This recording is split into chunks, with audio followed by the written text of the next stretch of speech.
I guess it's the first time on a podcast. Yeah, definitely. And the first time that we need to talk in English. It's going to be all good. Yeah. And today we're going to talk about running injuries. Yes. And since you are both physiotherapists in English, actually. Physio, I think it's the best way to say it. Yeah. You have a lot of experience with this, and we want to learn a bit more about all of that. So maybe we can jump in by hearing a little bit more about yourself. So you're both physiotherapists at Fysiofabriek. Yeah. But also runners. Yeah. Yes. Definitely. So shall I start? Yeah, sure. Go ahead. Well, my name is Eline, and as you mentioned already, I'm a physiotherapist at the Fysiofabriek.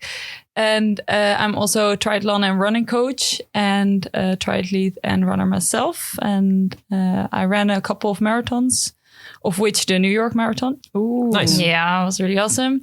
And my biggest achievement within triathlon is participating in the Ironman World Championships half distance for age group athletes. That's crazy. Summer. Yeah. How was that? That was beautiful. It was amazing. It was in Nice in France. And it was the best experience of my life. Okay. Yeah. But then, didn't go as much as I planned, but that's a whole long different story. That's but it another was story, it yeah. was really beautiful. I guess. Yeah, I'm not so familiar in the Ironman triathlon world. If you say you are in the championship, do you have to qualify for it? Do you get invited for it, or can you just register for it? Yeah, so it depends. You have the pro athletes. Yeah. And then there's also a competition within age group athletes. Yeah. So you have to win an Ironman within your age group to qualify for the World Championships. So, So you did. I won an Ironman half distance in Austria in 2018. Yeah. So that's why I qualified for the World Championships. That's something to be proud of. Yeah. Even if you're not so happy apparently with the actual race, but that's pretty awesome. Yeah. It's a beautiful experience. What about you, Chantal? Any Ironman? No, Definitely not. No. I'm also a physical therapist, but I'm specialized in sports, and I'm already done with my study of manual therapy. I started with running when I was 16. I also played soccer, and in the summer and the winter period, there was no soccer. So I did some running, and after a while, I really started to love it and increased the distance, but never been so good as Eline. But I really love it, and I'm really loving to look at the biomechanics and look at more like the injury side. Why are people getting injured, and to help people to get back on track and help them to recover. Yes, so I'm a really recreation sporter.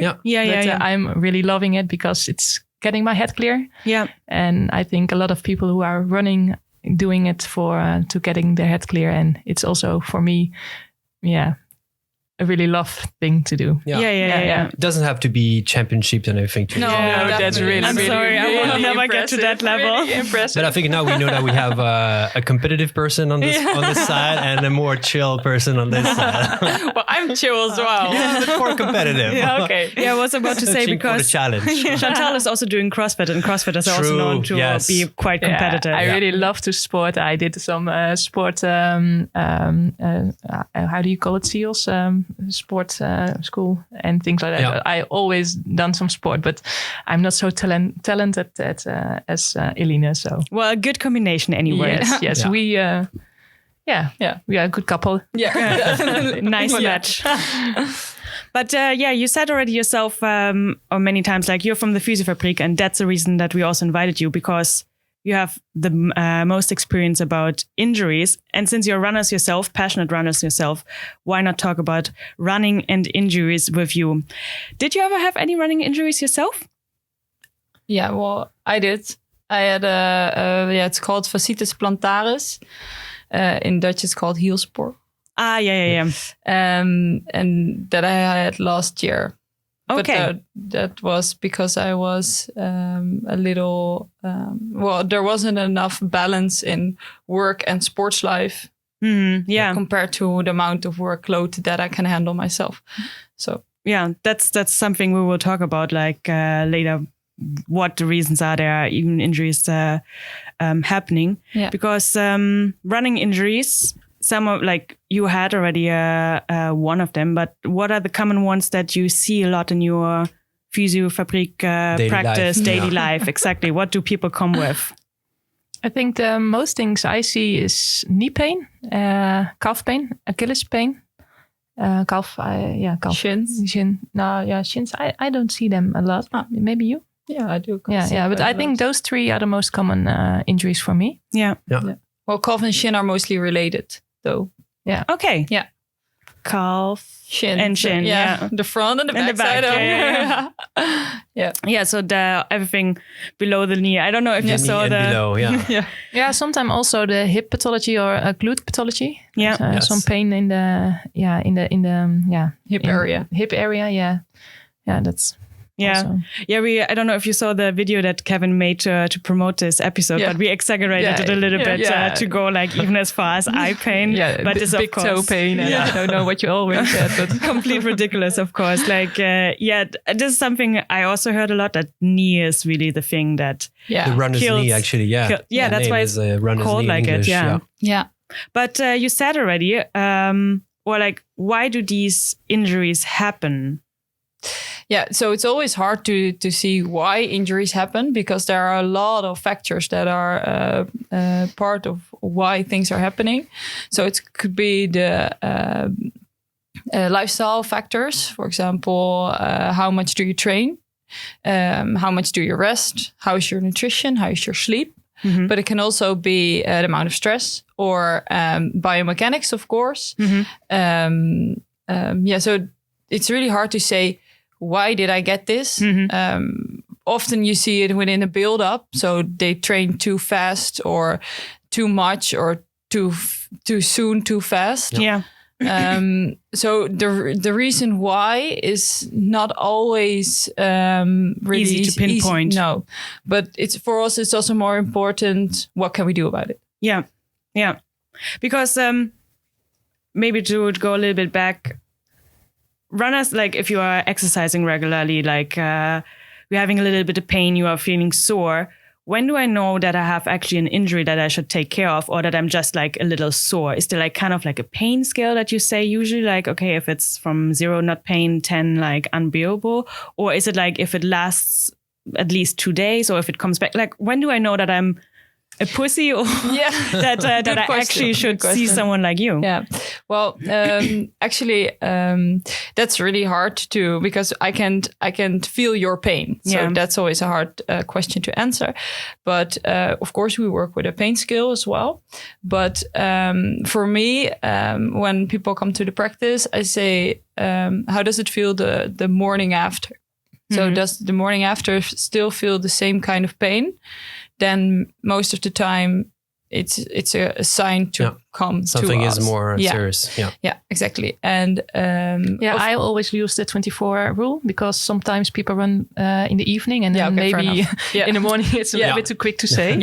But the next day. Yeah. So if the next day it's just as bad as the day before, or it's just still feelable? Well, it's just as bad, actually. Okay. And also, I think we all are used to do sports. Yeah. So we all know the feel of sore muscle pain, or the differences. Yeah. True. I think so too. Well, usually. Sometimes it's good to load, and I think people know what kind of loading it's normal for their body. But if it's like more a sharp pain or something like that, maybe I use the rule about the 10 rule, 0 to 10 rule, like 3 out of 10, it's still okay. But when it's 4, it's too much. Better is 1 or 2. But sometimes you need to load it a little bit more to get stronger. Yeah. But you need to search for the balance inside of it. Yeah. It's not every week you need to feel some pain or some discomfort. No. Yeah. You mentioned the balance already before, like an overload, so that often an injury happens because of overload. Yeah. And you were saying like, and probably you mean something like too quick or too many kilometers. Like, what is a guideline? Because if I am a 10K runner usually, and I want to build up to my first half marathon or maybe even full marathon, like what is an advisable like build up in? Yeah, well, so the build up that we work with is a 10% build up. So mostly Also depends on. That also depends. Very good. Always okay, depends. yeah, fair enough. So the whole podcast is depends on. Yeah. But mostly about 10%. So you don't want to increase more than 10%. So for example, your weekly volume is 30K a week. Then the week after, I shouldn't go to 40 or 50. no, go for 33 because that's 10%. And how you separate it by if you did 3 trainings, so 3 times 10, now do 3 times 11. Yep. Yeah, good that you also said per week, because I was next to ask like 10 per training, because like today I got 10. And yeah, next time I'm going 11, and then I'm already at 11. So like I'm nearly Yeah. per week. So really, your weekly volume. Yeah.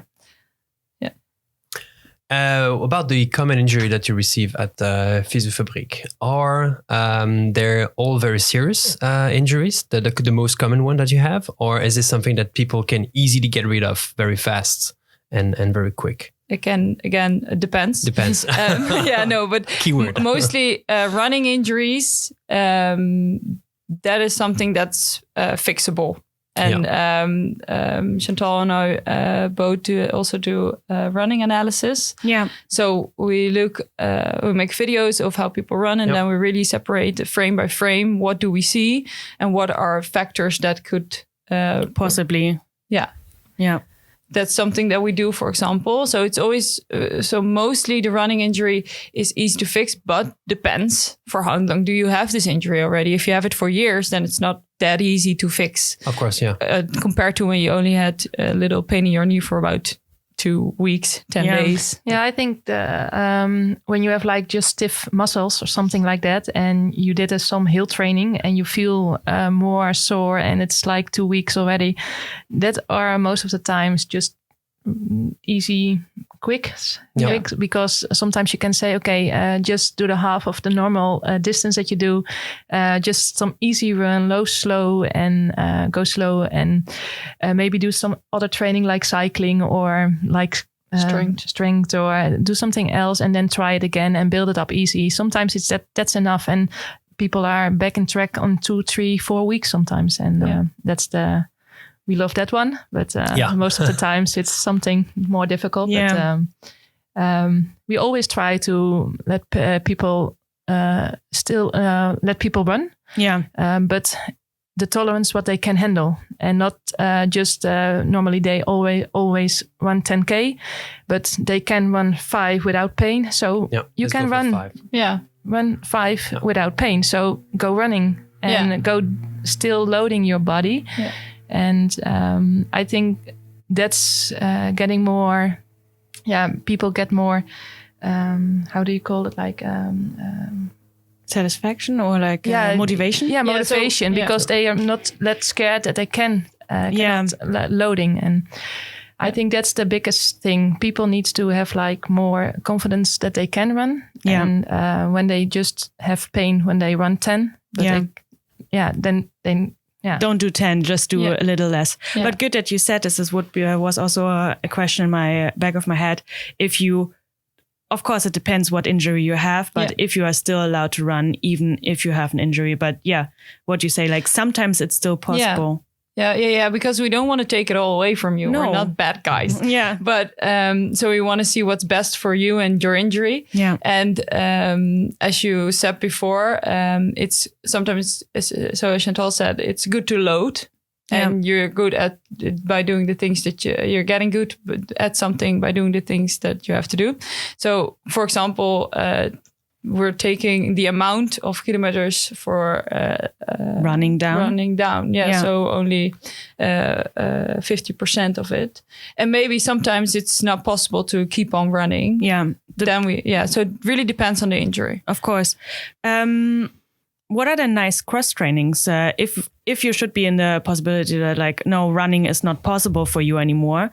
Are there like general mentioned ones that you can say like this is in generally good, or is this also really specific? Yeah, because that's something we, as a runner, I never really thought or heard a lot about cross training, because when you're into running, you think about running. Yeah, and that was for me at least the case.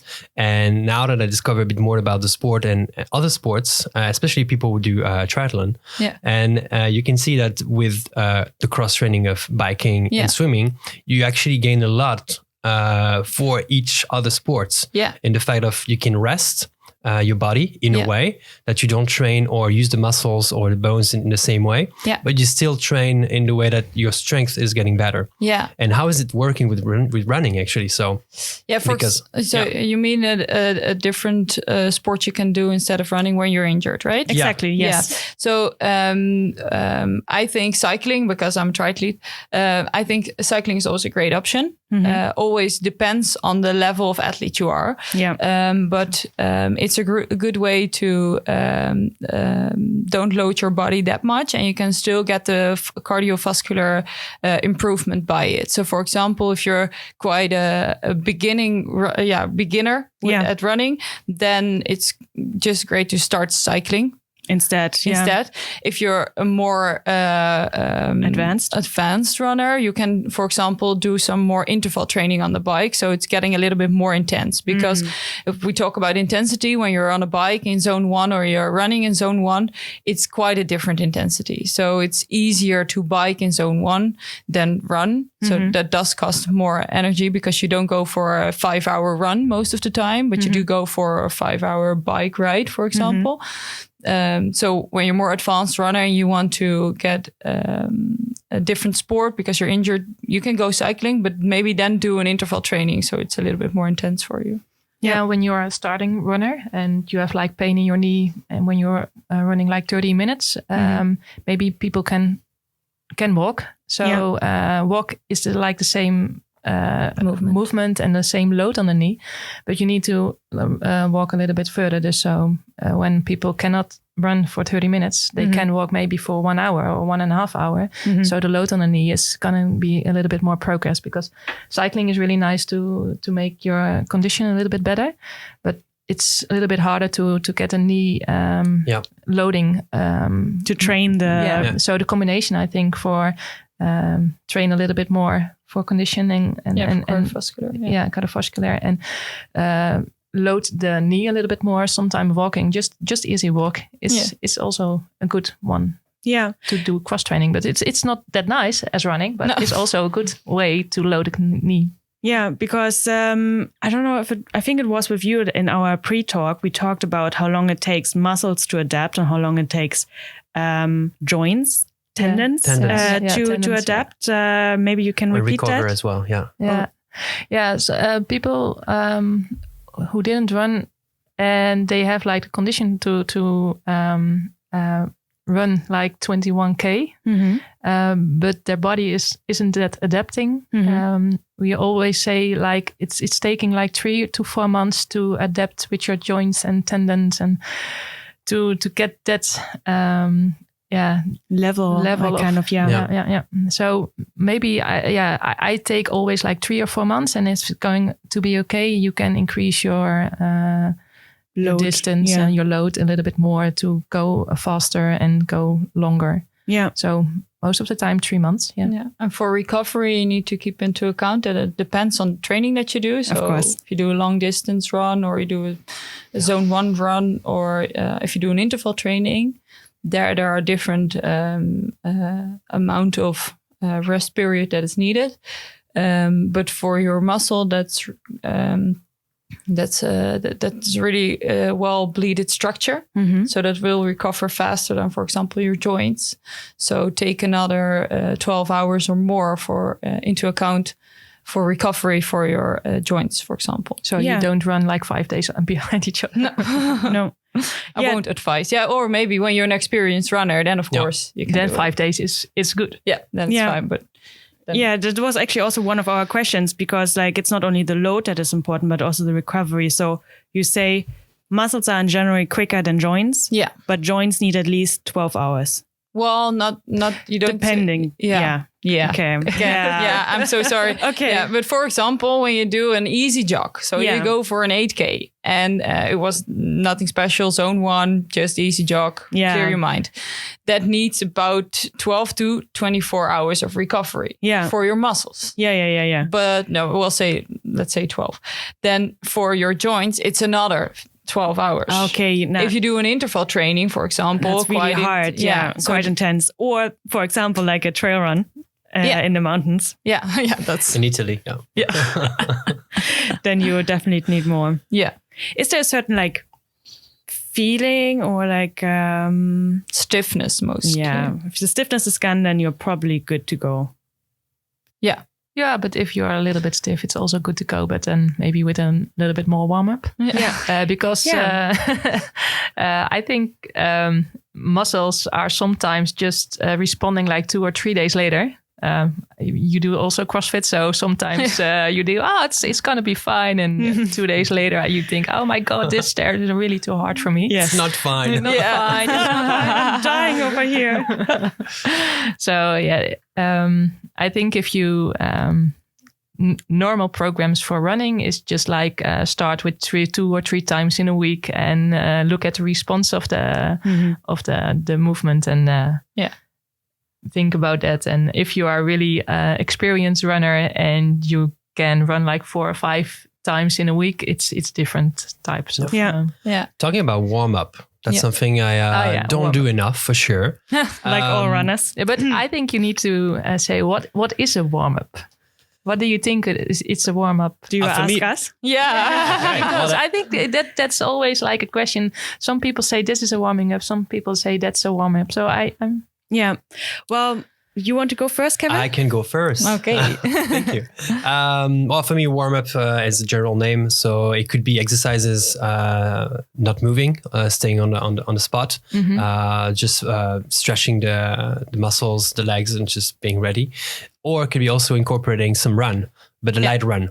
Before, for example, an interval training is going to be intense for my body, a high heart rate. I will go do a few rounds before at a very low heart rate and do some accelerations and or just exercises like I said before with the legs, with the rest of the body, the core, just to warm up. So for me, it's an overall idea of warming up my body. Okay. It's not a specific exercise or just to run or routine. You don't have a strict routine that you do. No, we don't. I wish I had one. I wish I could say yes. Unfortunately, I'm not very good with warming up or cooling down. So no, that's not my strength. No, it's okay. I think like runners are lazy. Yeah, that's a bad thing. What we know is different. What we do. Yeah. What we actually do is if we go for a relatively easy run, our warm-up is only like 1 or 2 Ks easy pace. And then we actually hit the button on our watch and just go for the action. Goes to actually start. When we do long distances, we do look a little bit at exercises. And I was actually at a colleague of yours years ago because I had issues with my knee. Surprise, surprise. Run.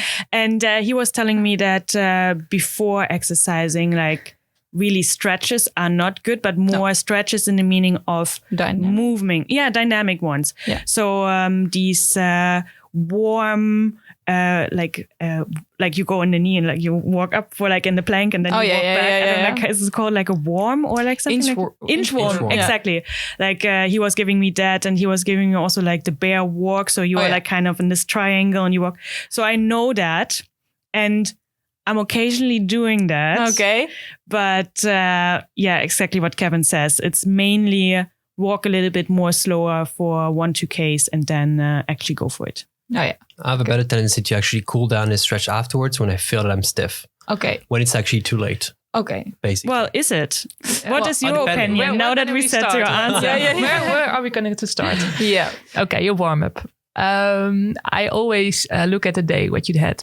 Because if you're doing a run in the morning and you're just like, I'm really not a morning person and my body is really stiff in the morning. I feel sometimes like a really old woman. Then you need to walk a little bit more and make your body a little bit more proper. To get more emotion. And sometimes you need to walk like 5 minutes, then needs to take some dynamic stretches, but also just to get your heart rate a little bit higher. And that's thing when you do it like early in the morning. But if you work the whole day and you sit on your chair the whole day and you didn't move, I think then it's also really necessary that you do a little bit more warm up than when you have like an active job and you're already like moving a lot to the day, in a day. And I think it was a good thing that you said, when you do an interval training, you have a lot more like speed things in between. I think that's also a good one. I always say like 10 minutes for warm up it's okay, still okay. And it's really good to look what kind of training you do. Yep. So That's your opinion. Yeah, but that's for the people who are like recreation sporters. Yeah. So I think that's good enough. But always think about how your body is feeling and do some like dynamic movements, and over the time you will feel how your body is normally feeling. And if it's a little bit more stiff, you need 5 minutes more to get a little bit more loose. So I think it's always important that you feel how your body is feeling in that day. Yeah, I think listening to the body is one of the biggest part that people forget to, or just don't want to do it. Yeah. Because if you listen to your body, you can avoid a lot of injuries and fatigue and things. So but always take like minimum of 6 to 10 minutes to feel how your body is feeling. Yeah. Okay. Yeah. And after it, you can always change a little bit more your things like that. But if you are like a sporter on high level, I think the warm-up is a little bit more important. Yeah, Eline? Yeah, well, so I think warm-up is important. And of course, to activate your cardiovascular system and to activate the joints. And for example, I would say do a warm-up, do some dynamic stretches, do some walking, do some different speed work, I think. Yeah. Yeah, and also do some technical drills. So you can activate the movements that you want to integrate into your running. So you can use that technique within running. Yeah. So that's why I would also say for the technical drills. But what is actually quite interesting is that you said, and then I do the cool down, I do some stretches. Yeah. And actually research says that it doesn't make any difference if you do some stretches or not. And afterwards? Afterwards. Damn it. You should really? But you really need to cool down. You need to cool down, but not static, passive stretches. How do you then cool down? Because this is, I think, the general idea in runners' heads, like do some stretches. Yeah, people are just like, okay, maybe I'm also that one that you see the end line of your run and you think, I'm going to do the 1K as fast as I can. And then you stop. Yeah. So that's the bad thing you can do.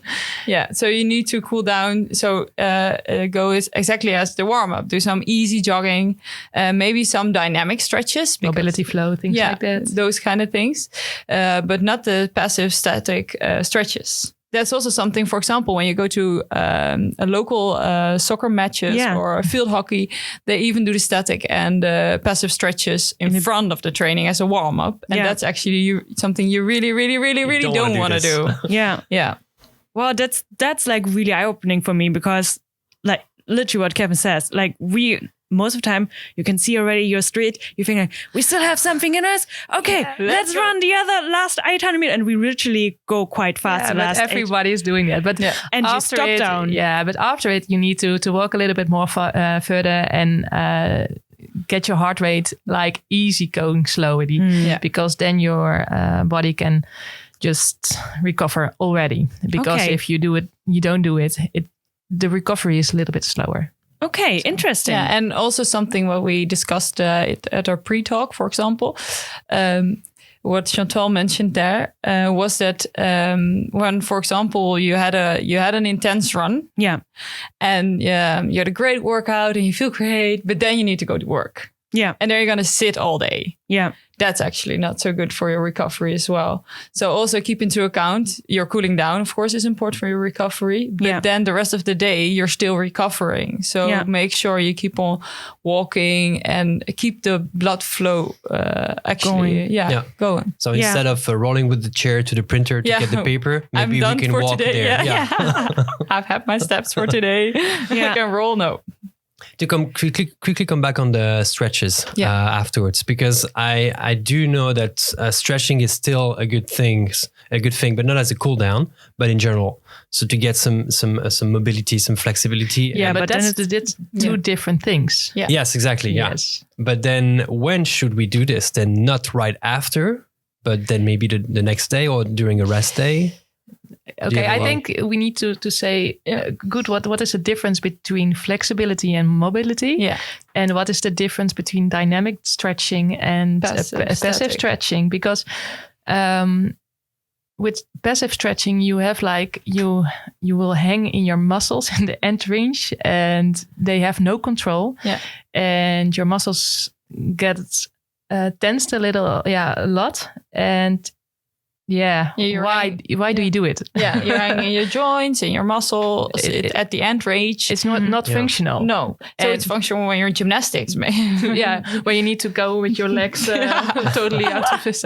Yeah, not my case. So actually, we're not. I tried, but no. So we're not really a big fan of passive static stretching because it's not that functional. No. And some people are doing it like 10, 20 years already. Yeah, you don't have to stop because your body can handle it. Yeah. But if you're just starting, and then we advise to don't use the time to do passive stretching, but more mobility stretching, like active search for the end range in active positions. Yeah.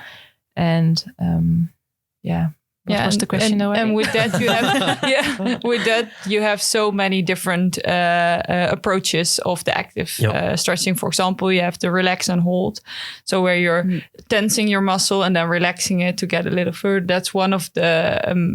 There are many ways. So the animal flow you had with our colleague. That's a mobility. That's a mobility kind of exercises. So. Yeah, flexibility versus mobility, and we're more a fan of. We can't because also if you do mobility things, you feel your heart rate is a little bit higher than you just standing there with your hamstrings in the end range. Yes. Yeah. So that's also like an active cool down. Yeah, nice. Yeah, I guess like for all the listeners that might not be able to follow or just find this very interesting, just Google active stretching and dynamic stretching, and then we'll probably some exercises for if you're completely new or to go this. to the Fysiofabriek. Or go to the Fysiofabriek. Plenty of exercises. Exactly. What do you think about foam rolling? That's was a big hype recently. Like, does it really also help with recovery? Yes or no? Yeah, well, it depends. No, it depends. No, it's not depends because there are a lot of researches about foam rolling. Yeah. I think it's the tolerance that you feel that your muscles. It's gonna be a little bit more. It's same like a massage. People sometimes feel it's nice to feel their muscles is a little bit more. Make a little bit more warmer, but the research is showing something else. But I always use it like people can feel how their body is feeling. But I'm already said like in the warm up, so you can feel how your body is feeling and you know your body a little bit more. If you don't feel if you're tensed and you're on a trigger point roller and foam roller and you feel your body is really a lot of tense, so you can do a lot more warming up and things like that. But it's not instead of a warming up, it's to feel more how your body is feeling and not the solution for getting the muscles a little bit more moving tense. Yeah, because for example, what some research says is that it doesn't do much for recovery. Doesn't do a lot for warming up. So if you have a few minutes as warm up, use it to do dynamic exercises instead of foam rolling. Yeah, and for example, some theory about it is that it. How do you explain this? So it decreases the amount of pain that you can experience. Then it's easier to explain this in Dutch. But so I had the same problem now. Yeah. So it decreases the amount of pain that you're feeling. Your pain is within your brain, so that's where pain is translated to and experienced as pain. Yeah. And so actually your pain tolerance is so you're fooling your brain. That's actually what's happening. So it's like a kind of a reflex of why, and then it kind of fools your brain, and then it can possibly give a little more release of the muscle. So, but when your muscles are always tight and you always need to use a trigger point roll because you think it's the best, I think you need to look at yourself and maybe the muscles are too tight because they're too weak. Yeah. Yeah. For example, maybe the tolerance for the muscles to get a little bit stronger and needs to be get higher. Yeah. And sometimes when you feel it's like a long time, they are so tight, then you look at more strength training. Yeah. That's again another eye opener for me, Kevin. Yeah, or for example, so she said strength training, but also you have the opposite muscle you need to look at. So Yeah. For example, when your hamstrings are really tight, it could be that your front line, so the muscles on the front of your body, for example, are quite weak, and that's why they are. That's why the back has to compensate. Yeah, for example, and that's why they were getting kept. Good points. Yeah. So when you really need the foam roll, it's all you have because you need it.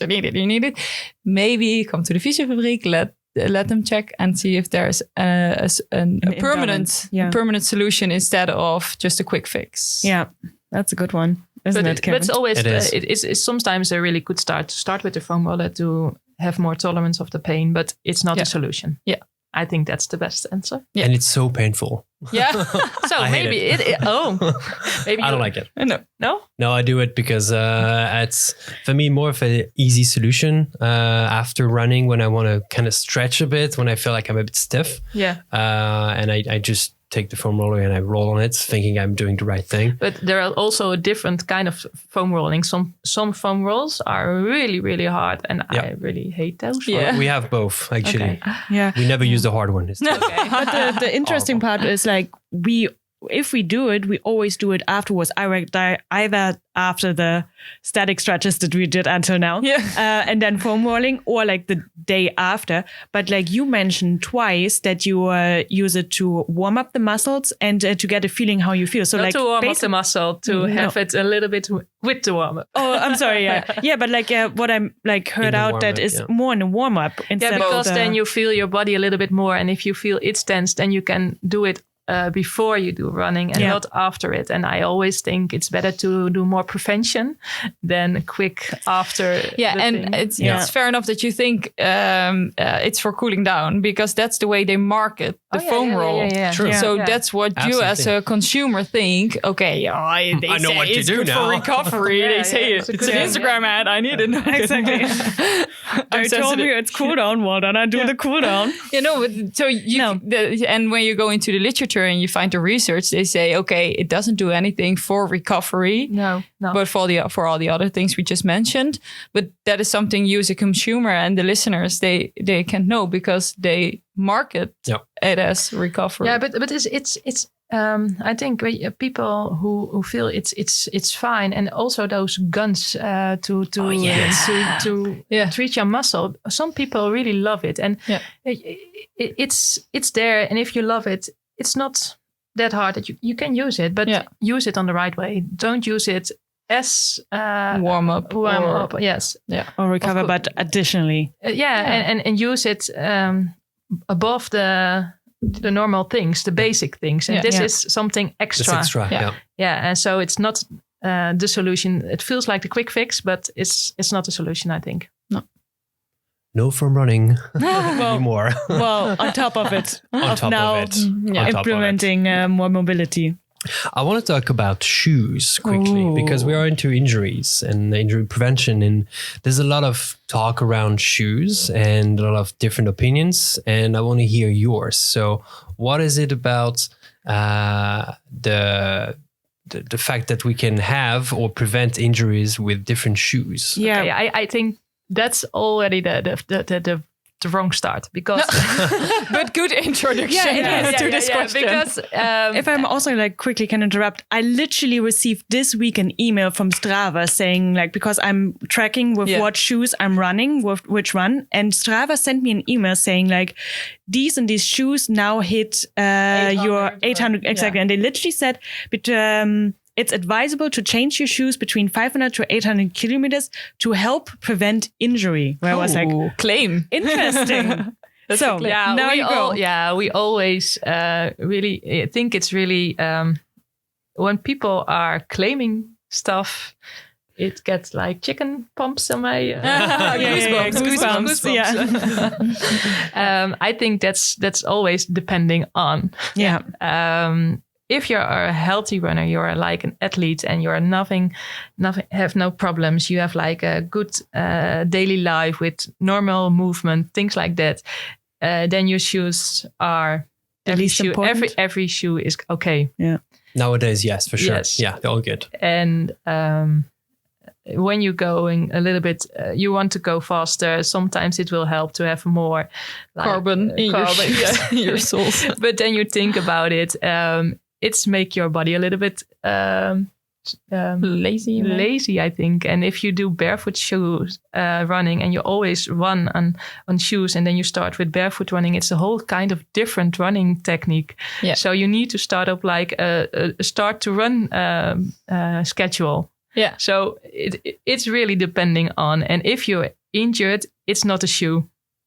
It's most of the time the difference in the load. And if you change from a shoe, like from a very thick sole to a flat sole, then it's maybe it's the shoe, but it's also that your body cannot handle the load. Yeah, that you did just like the same load that you did on the thick shoes, now on the thin shoes. Yeah, because the soles can make it different, for example, because if there are thicker soles, they can maybe your feet get a little bit more lazy because your shoe is taking over some functions of certain muscles within your feet. And when you go to barefoot running all of a sudden, or you go to really thin soles, that will make a difference. So it doesn't really, the shoe itself won't really make the difference. It is depending on all the things around it. And for example, barefoot running, they claim that that's good because you go to your front feet and then the energy absorption is more effective. Yeah, so that's not really clear within literature, but for example, then the thing, your tendon needs to like handle the work, the load, and it takes like 3 to 4 months to take the load. So exactly. And for example, when you used to wear Hoka's with the thick soles, then it could be that you are a heel strike person, so you land on your heel. Mm-hmm. But when you run on your bare foot, it's almost impossible to land on your heel because that actually, not very long. That actually hurts. Yeah. So it's normal for the human to, when they run on their bare foot, they go to the front of their foot or their midfoot. Mm-hmm. So with that, you make a shift, and when you make a shift with the type of landing that you do, it affects the whole body within. So it's not per se that the injury is depending on the shoe, but it can be. It can be related because of all the extra environmental factors. Yeah, and if you're a start runner and a runner that's just starting with running, sometimes it will help that you have a little bit more comfortable shoe, and sometimes a little bit more support on the inside of your shoe or from your feet, and that's okay because then maybe you can start a little bit higher on your program. But if you're going to be better, sometimes it's better to go to a more easy shoe, a normal shoe, and to change that also a little bit more. I'm always, my opinion about it is that my belly. My opinion is about that you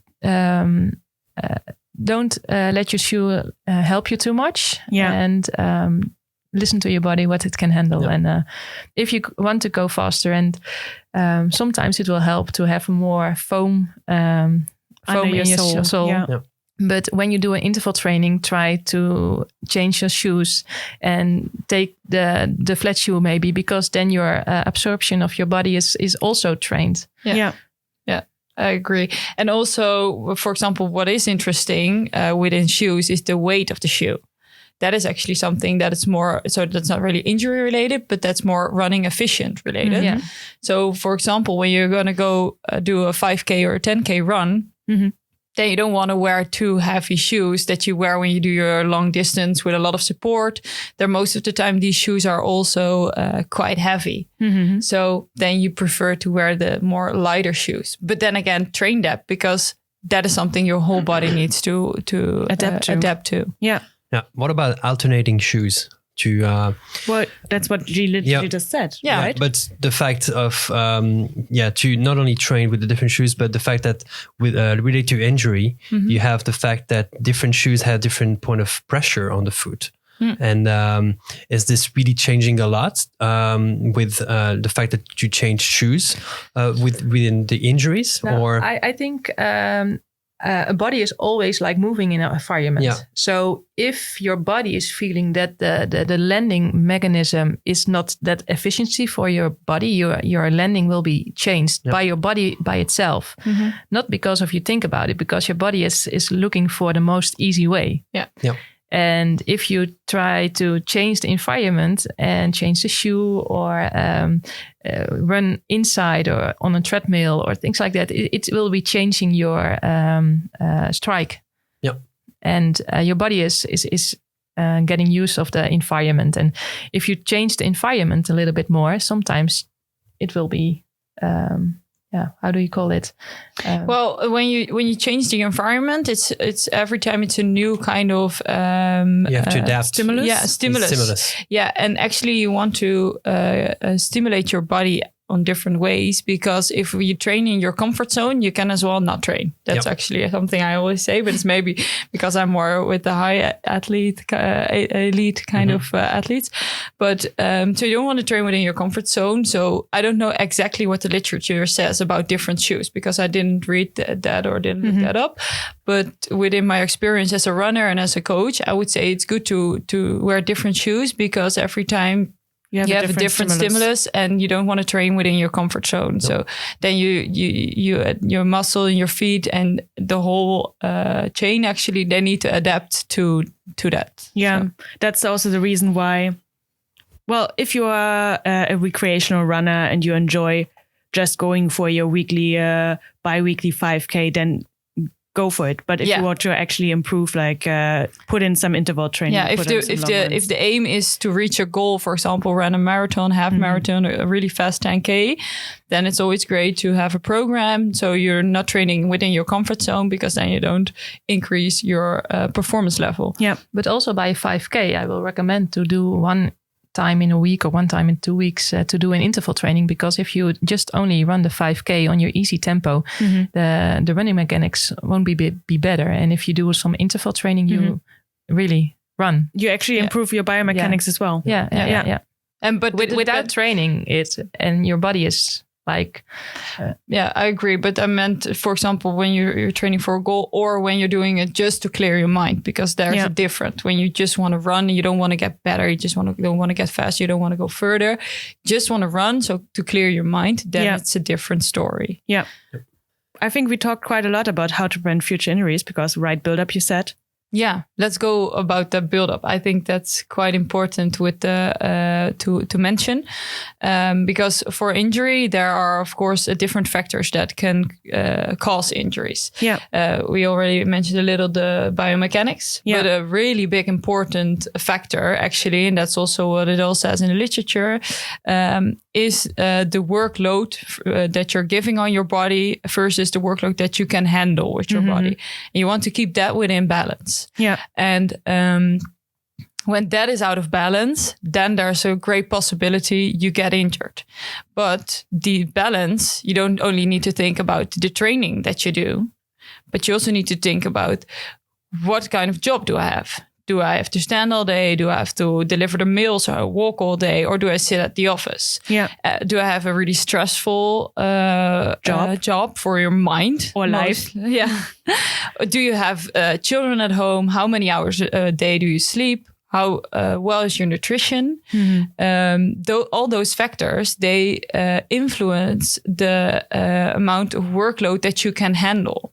So when you're putting too much workload on your body, then it's out of balance. So for example, I always use the example that when you are a fine runner, and normally you run about 30-40K a week, so 3 times 10 or those kind of trainings. But then you have a really stressful environment at work.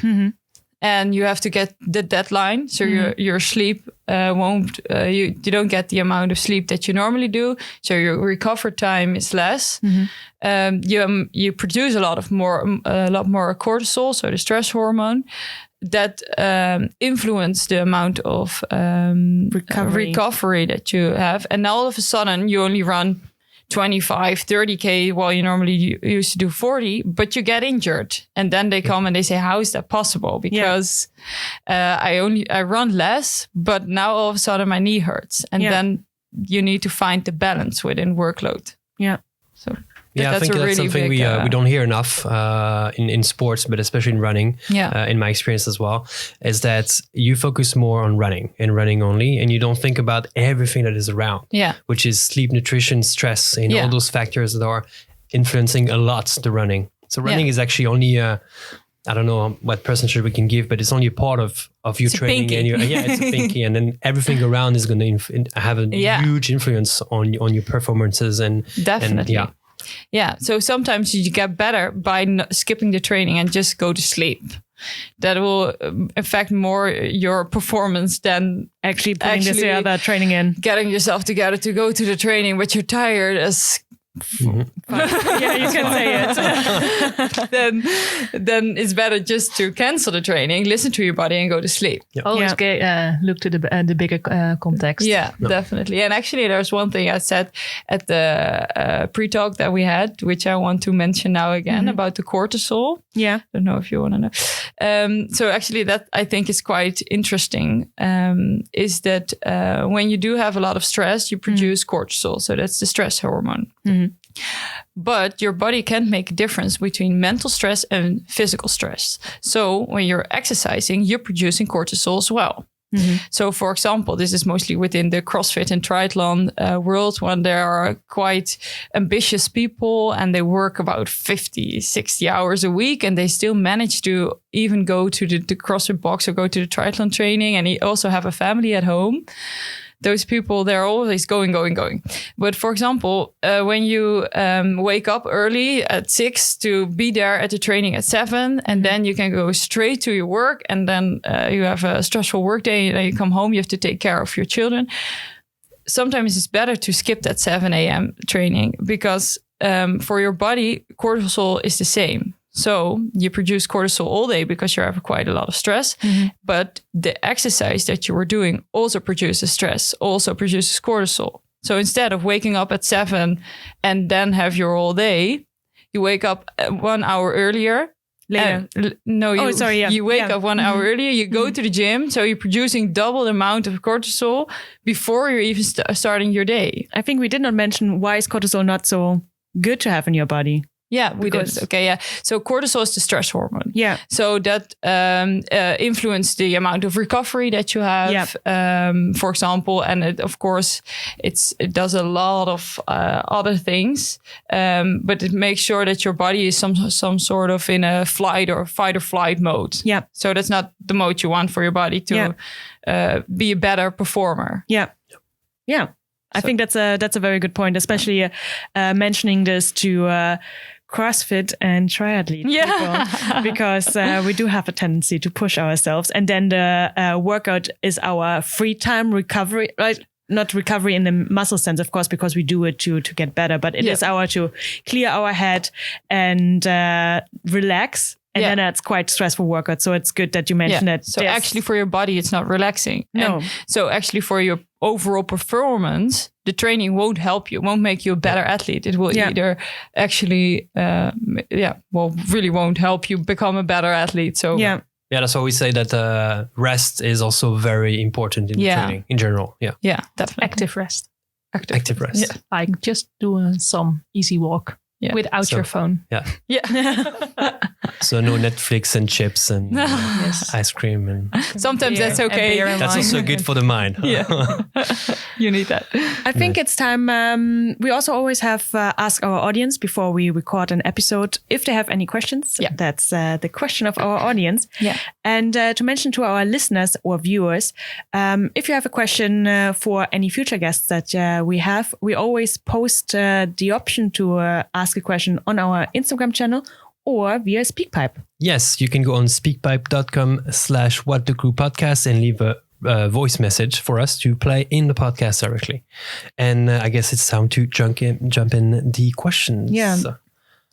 So the first one comes from a friend of ours, Ryan Giaconel, and he asked top 5 injury prevention techniques, especially for marathon distances. Maybe it's not top 5 that you have, but what would you advise to someone to prevent injury if they are training for marathon? Well, for me, the most important one is the build-up. Yeah, definitely. Get a coach, get a schedule. Don't overdo. Listen to your body. That's recover, sleep, have the right nutrition. It's actually too much to tell. Yeah. But we before we started the podcast, we talked already about it. Like often you hear, and even I did the mistake myself. If you want to build up to a longer distance, like a half marathon or marathon, you just think like, oh, I'm able to do 10.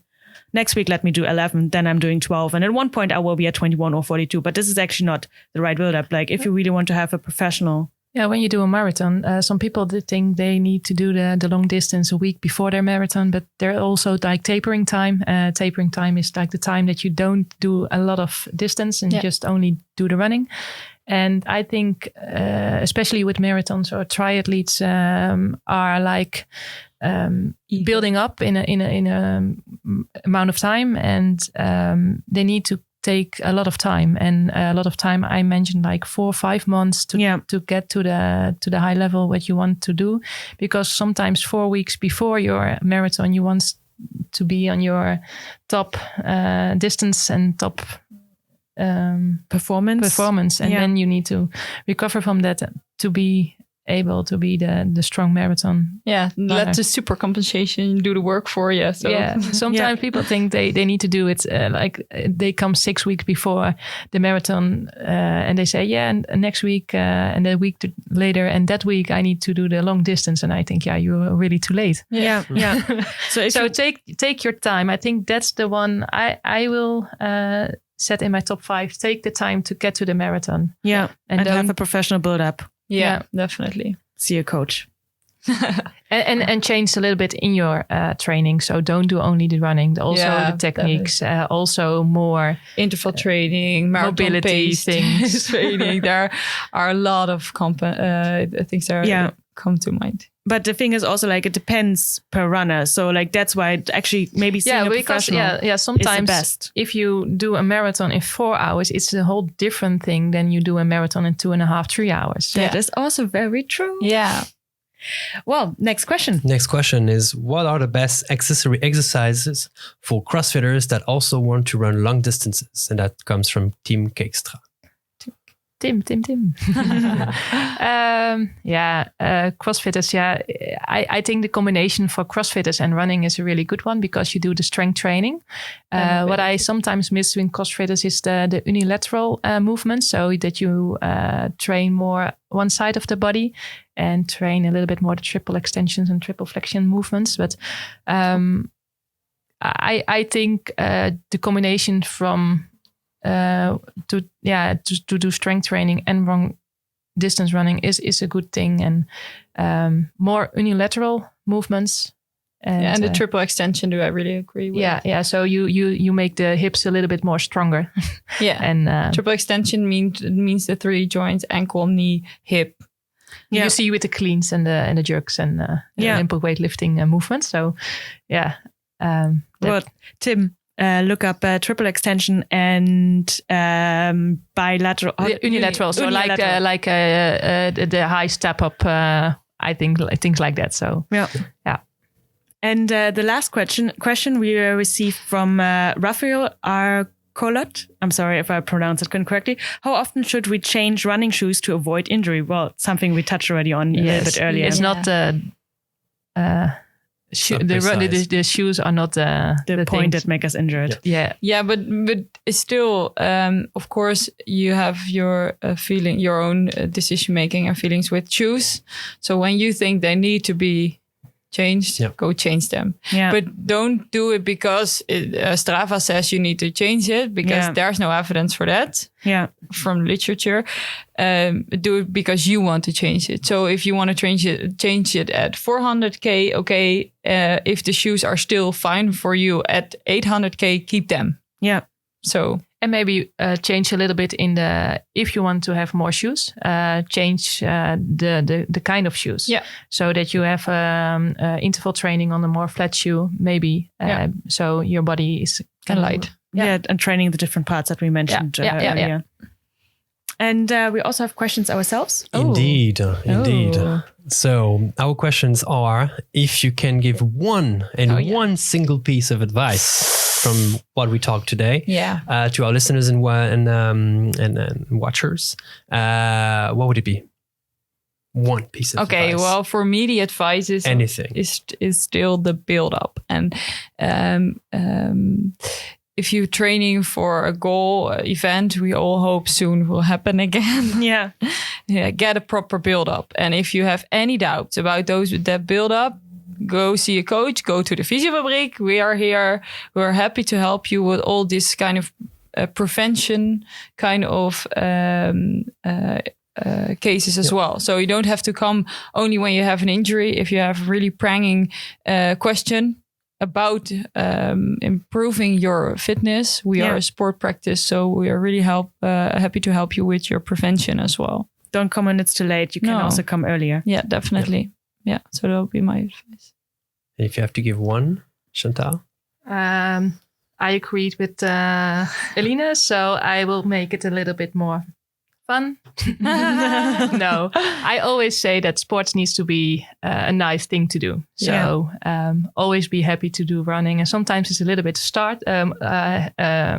tough start, but see the joy of it. The joy of it, and enjoy running, because it's so much fun. And when you are like injured, that's the most time people stop with running, and it's so nice to do it. So if you have questions and if you have problems, sometimes prevention is better than run too much and and then drop everything because because it's too much fun to drop it. So always keep smiling with running. And I like this. I like this spirit. Never lose the joy of running. Because if you are that if you're there, that's not nice, and that's really hard to get back. And that's a nice one. Yeah. And now we talked about running and injuries, but there are so much more topics we could talk about, almost so much more people we could invite. Yeah. Is there someone that you could that you would love to hear on this show? Or topic. Yeah. Or topic. Yeah, well, there's this sport medicine doctor. His name is Jansen, and he's actually a runner himself. And he's really specialized within sleep and injuries and practically everything that's related to sleep. So you can also follow him on Instagram. Find him on Instagram. And I think it would be interesting to invite him, for example. Yeah, what you actually mentioned earlier already. We have such busy lives, and then we want to cramp in also this other exercise. So what do we cut in off first? Sleep. Yeah. And you mentioned already earlier, like maybe having 1 hour of sleep is more beneficial than actually having this 1 hour of exercise. It's an interesting one, definitely. Yeah, for sure. Great. So thank you very much for being with us today. Yeah, thank you very much for having us. Where can people find you if they want to know more about you or hear from you or be in contact with you? Well, they can find us on the Instagram of the Fysiofabriek, of course, and on the website. And we are also like doing like the running analysis. Yeah, running analysis, just also the prevention and give some advice, not only the physical therapy, but also just giving some advice. So look at the website, look at the Instagram, Facebook.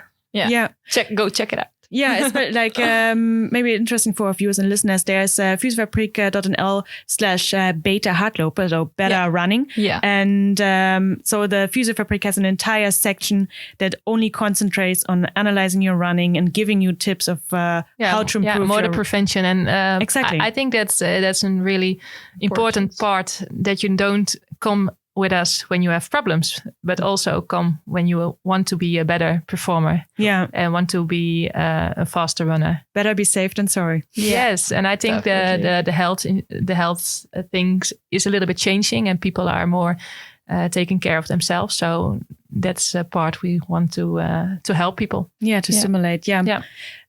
But you also have by now 3 Fysiofabrieks in Utrecht, so people can even see you in person. Yeah. I'm on the Unscared location, so the CrossFit location, but also see people without CrossFit experience. So people can always come with us, but I'm on the Unscared location, and you are on the... I'm at the Krommerijn location. The swimming pool. Yeah. Above the swimming pool, public swimming pool, beautiful swimming pool, 50 meter. Never been. No, it's really beautiful. Really big. And there's a lake as well. Yeah, that's true. Yeah. Okay. But like, not saying like, there's a lake beside, we don't get to swim. No, but like... it's for me to know where it is. I think there's a lake beside it. Yeah, exactly. It's at the east side of Utrecht, near to the Uithof. And we see all different kind of athletes and also students, because we're near to the Uithof. Yeah, and they have a third location at the Bouldering Hall. Yeah, that's more close to Leidse Rijn. Yeah. So that's... where you pass the Douwe Egberts. The yellow bridge. So that part of Utrecht. So definitely nicely covering all our runners in Utrecht. Yes. Yeah. So you're welcome. Guys, you know what to do. Yeah. Thank you very much. Thank you. I think we've learned a lot today, and I hope you guys also learn a lot by listening or watching. That's about it for today. Yeah. You can find us on all your favorite platform podcasts, on YouTube, and obviously also on Instagram. Yeah, and you can support us via Patreon to support this show. And if you want to meet us in person, join our runs. We run every Tuesday with the Utrecht Running Project at Neude at 7:00. Thank you very much. Thank you. And see you around. Yes. Thank you. Bye-bye. Bye.